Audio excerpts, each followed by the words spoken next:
Mheshimiwa William Ruto, hata kama unaona hii ni rahisi sana, hata kama unaona sasa kama Opiyo Wandayi ndiye amekuwa kikwazo kwa hiyo department inafanya mafuta inakuwa juu, basi toa Opiyo, mafuta irudi vile ilikuwa.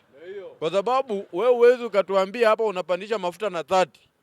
Alafu sasa baada ya watu kutupiga kelele hivi, wewe unarudisha na unashukisha na shilingi 9. Hiyo ni nini? Mheshimiwa Rais, tafadhali, sisi hapa Kakamega County ama hapa Kenya, kuna wakati mmekuja mkatuambia mmepata mafuta hapa Turkana. Kwa nini msisafishe hii mafuta ya Turkana hii isaidie wa Kenya? Mnaenda kufuata mafuta mara mnatuambia ati Iran, vita za Iran na Israel zinashirikiana wapi na Kenya? Sisi hatutaki kusikia hizo vitu za Iran na Israel. Sisi tunajua tuko hapa, tunataka vitu za hapa zifanyike, mafuta ya hapa ipatikane na tupate mafuta. Sisi hatutaki vitu zingine, stories za hapa na pale. Mafuta saa hii iko mbali. Hebu niambie, umenunua mafuta ya shilingi 200. Unataka ubebe mtu na 30 bob. Utafikisha 200 yenyewe siku gani?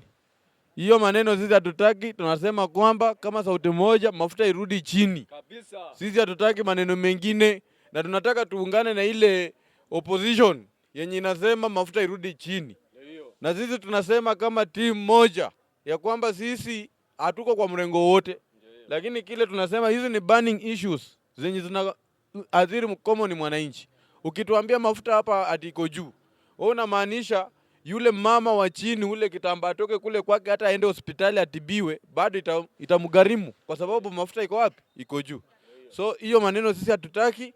Mheshimiwa Rais, kama umeweka hiyo kitu hapo ama umeweka watu hapo vile tunasikia kuna kampuni fulani umeipea tenda ya kuleta kusupply mafuta hapa Kenya, wachana na hiyo kampuni, rudishia kampuni zile za kitambo zenye zimetupatianga mafuta, waacha wafanye kazi vile wamekuwa wakifanya.